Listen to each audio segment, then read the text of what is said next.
GMK, c'est des voitures de luxe exorbitantes, une famille à l'abri financièrement et des amis dans les hautes sphères de Monaco. On peut réellement dire que le mec a fini le game. Sa chaîne YouTube, c'est juste pour les quêtes secondaires. Mais d'où vient sa richesse et qu'est-ce qu'il a fait pour en arriver là? Putain, j'ai fumé la Ventador.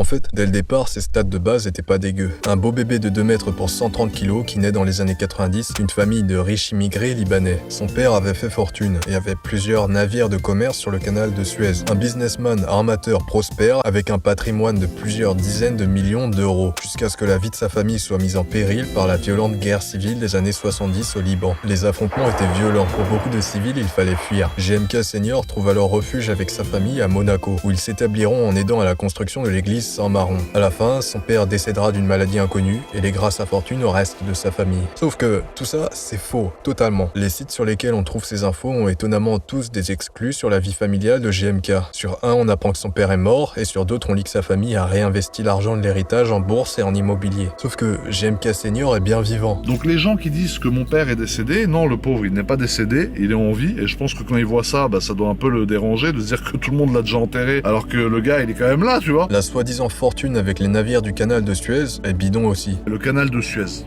Alors ça, il y a des gens qui ont dit qu'on a fait fortune dans le canal de Suez. Frérot, je sais même pas où c'est. Le canal de Suez, je sais même pas ce que c'est, je sais même pas à quoi ça sert. Donc le canal de Suez est une connerie aberrante aussi. Des dizaines et des dizaines de sites relaient étrangement cette histoire sans aucune source, et alors même qu'il la dément lui-même. Contrairement à ce que beaucoup de gens disent sur internet, je ne suis pas issu d'une famille de personnes qui sont milliardaires ou multimillionnaires ou même très aisées. On était voilà, une famille normale, entre guillemets, un ménage moyen. Et c'est vrai que ça me fait rire quand je vois des gens qui disent ouais, non mais lui je le connais, son père il a fait le canal de Suez, son père c'est un armateur, son père c'est un vendeur d'armes, ce qui est totalement faux. De ce qu'il sous-entend, GMK vient d'une famille de classe moyenne, tout ce qu'il y a de plus classique. Et là, tout de suite, les bases avec lesquelles on partait ne sont plus du tout les mêmes. Si l'influence et l'argent correspondent au pouvoir, GMK n'aurait eu accès à aucun des deux au départ. Il est parti de rien. Ce qui nous laisse avec ces éléments pour expliquer son succès. Son intelligence, sa personnalité, sa créativité et sa chance. Pour la stat intelligence, on peut définir ça par les compétences et l'éducation. De ce qu'on sait, il a obtenu son bac et a tenté des études supérieures en commerce international avant d'abandonner parce que les méthodes d'enseignement ne lui correspondaient pas. Il se sentait enchaîné. Sauf que dès que j'ai commencé, j'ai compris que ça allait pas le faire. J'ai dit, tu sais quoi, merci, au revoir, je me casse, frérot. Donc j'ai arrêté les études, j'avais commencé les études de commerce international, mais je trouvais ça trop académique, tu vois. Moi, j'ai une vision du commerce qui est très large. En fait, ça, c'est catégorisé. Donc on m'apprenait le commerce de voitures et puis le commerce de chaussures. Et on te disait que si tu commences un truc, il faut rester dans ton domaine, etc. Et moi, j'ai toujours été un électron libre, j'ai toujours essayé de trouver des solutions, de me débrouiller, entre guillemets, pour travailler, faire de l'argent. Ce qui ne veut absolument pas dire qu'il n'est pas intelligent. Il aurait pu finir un master en commerce international et se sécuriser un taf dans le secteur. Mais il a choisi une autre voie. Ne pas avoir de diplôme de nos jours, ça veut dire ne pas avoir accès aux métiers aux salaires les plus élevés. Et devenir indépendant, c'est abandonner la stabilité d'un emploi. Un revenu mensuel garanti et connu à l'avance, avec prime et assurance chômage en plus. En bref, de la sécurité et moins de cheveux blancs. Sauf que GMK, il a très vite appris dans les affaires. Son revenu, il se l'est créé lui-même. Parce que certaines personnes ont une vision de la vie où ils vont se dire, voilà, moi je veux un travail, je veux un CDI, je veux avoir un salaire de 1500, 2000, 3000, 4000, 5000, 6000, peu importe le montant, on n'est pas là à parler de montant, et je préfère avoir un travail fixe. Et t'as des gens, entre guillemets comme moi, qui vont se dire, bon tu sais quoi, Nick, j'y vais à la bite et au couteau. C'est-à-dire ce mois-ci, je peux gagner 100 000 euros, et pendant 3 mois après, je peux gagner 0. J'ai pas de CDI, c'est-à-dire j'ai personne derrière moi qui va m'assurer mes arrières et me dire, voilà frérot, tous les mois t'attends. En jetant la sécurité par la fenêtre, il a obtenu la liberté de faire ce qu'il voulait. Il souhaitait s'affranchir des règles, procéder comme il le voulait, ce qui lui donne par définition une stade de créativité plutôt élevée. Bien évidemment, la classe entrepreneur offre autant de liberté que les inconvénients ne le sont. Mais pas de salaire, ça veut aussi dire pas de limite d'entrée d'argent. Et les manières de réussir de cette façon sont multiples. En règle générale, il est plus simple de faire de l'argent en ayant déjà de l'argent. Donc ça aide pas mal d'avoir un petit 50K dans le compte en banque en commençant une activité plutôt que de commencer de zéro. Alors GMK, comment il a fait lui? En bon fan de voitures, les évolutions de sa vie sont marquées par les voitures qu'il a pu s'offrir. Aujourd'hui, il en a une quinzaine. Si on prend en compte les frais d'entretien sur les voitures de luxe, plus leur stockage, ça pique. Mais ça se compte en centaines de milliers d'euros par an, entre les révisions, entre les pneus, entre l'essence, entre les péages, entre les places de parking. Il faut savoir qu'une place de parking à Monaco, c'est entre 300 et 500 voire 600 euros par mois, suivant l'endroit dans lequel tu es. Celles qui sont consacrées à mes voitures, c'est une quinzaine de places. Je te laisse faire le calcul, frérot, 15 fois 500 combien ça fait par mois, c'est énorme. Des sommes à 6 chiffres pour entretenir tout ça. Il revient de loin, parce qu'au départ, il n'en avait qu'une. Une Renault Mégane 1,6 litre 16V. Il a probablement acheté d'occasion aux alentours des années 2010. Il commence à travailler dans l'univers des voitures après son bac pour se faire de l'argent. Probablement dans une boîte de location ou dans un garage. Il passe de la Mégane à la Golf GTI, à la BMW 335 en quelques années, jusqu'à ce qu'il puisse s'offrir l'une de ses premières belles voitures, une Mercedes AMG C63. Bonjour tout le monde, j'espère que vous allez bien.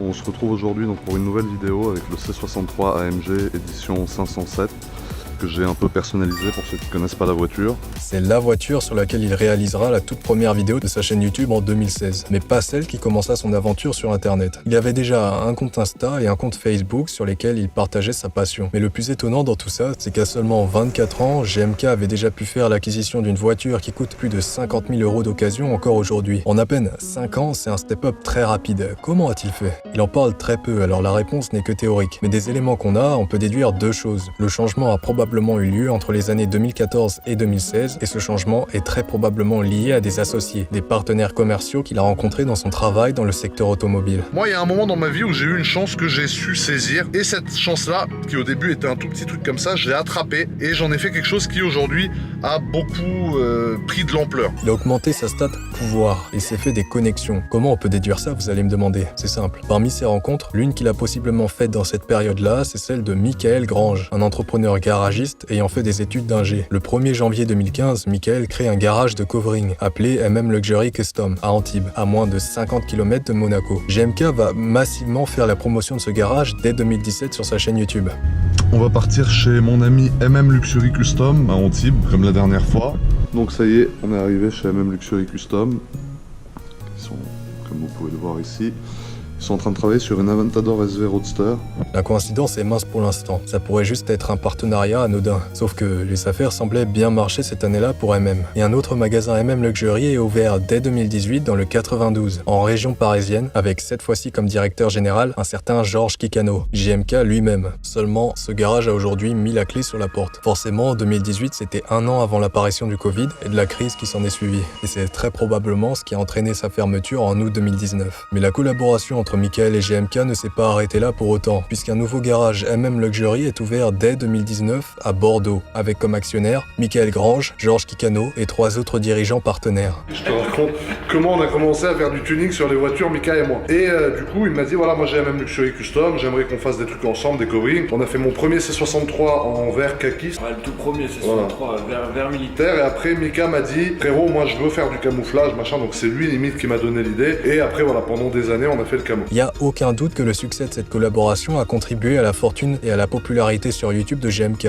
Le garage lui donnait accès à une large variété de voitures de luxe et en retour, ses présentations uniques attiraient une nouvelle audience. Mais son succès dans les affaires est également lié à un autre point majeur. La classe entrepreneur est extrêmement dangereuse parce que tout ce que vous avez pu construire peut s'effondrer du jour au lendemain. Une crise économique, une maladie ou un accident, et tout peut être ruiné. Si GMK avait par exemple tout misé sur le garage qu'il avait ouvert en 2018, il aurait tout perdu lors de la pandémie. Pour éviter ce genre de scénario catastrophe, il a diversifié ses entrées d'argent. J'ai plusieurs revenus dans plusieurs catégories. Je ne veux pas que mes revenus proviennent uniquement d'une seule source. On en comptabilise plusieurs. Déjà, il y a le plus évident, les réseaux sociaux avec les revenus YouTube et les partenariats sur toutes ces plateformes. On ajoute à ça ses entreprises et ses investissements locatifs. Mais des fois, je fais des affaires sur de l'immobilier. C'est-à-dire que si quelqu'un vient me voir, il me dit qu'il a un bien à vendre, que c'est une bonne affaire, que je le retape et que je gagne de l'argent, je vais le faire. En plus de ça, il y a les actions en bourse, la crypto et l'achat et la revente de voitures de luxe. Parce que tout ce qui rentre dans la catégorie luxe, montres, voitures ou vêtements, perd de la valeur différemment de ce qui est ordinaire. Là où une voiture normale va en perdre très rapidement après son achat, les supercars comme les Ferrari par exemple vont en perdre très peu, voire en gagner sur le long terme. Ça peut donc être très rentable d'investir dessus. Et c'est exactement ce que GMK fait. Si demain il y a un mec qui vient me voir, il me dit tiens GMK, j'ai un G63, ça se vend 180, moi je te le laisse à 140 parce que je suis un peu pressé, je vais le prendre, je vais rouler un peu avec, je vais le revendre, je vais gagner de l'argent. Mais par-dessus tout, la règle qu'il applique à la lettre, c'est que l'argent qu'il reçoit ne dort jamais sur son compte, pour une raison très importante. Avoir des grosses sommes en cash, c'est cool pour flex, ouais, mais c'est surtout de l'argent qui va être très lourdement taxé. Pour éviter ça, il réinvestit tout ce qu'il gagne. Parce qu'en fait, t'as le cash, donc que t'as de tes sources de revenus, donc de l'immobilier, des voitures,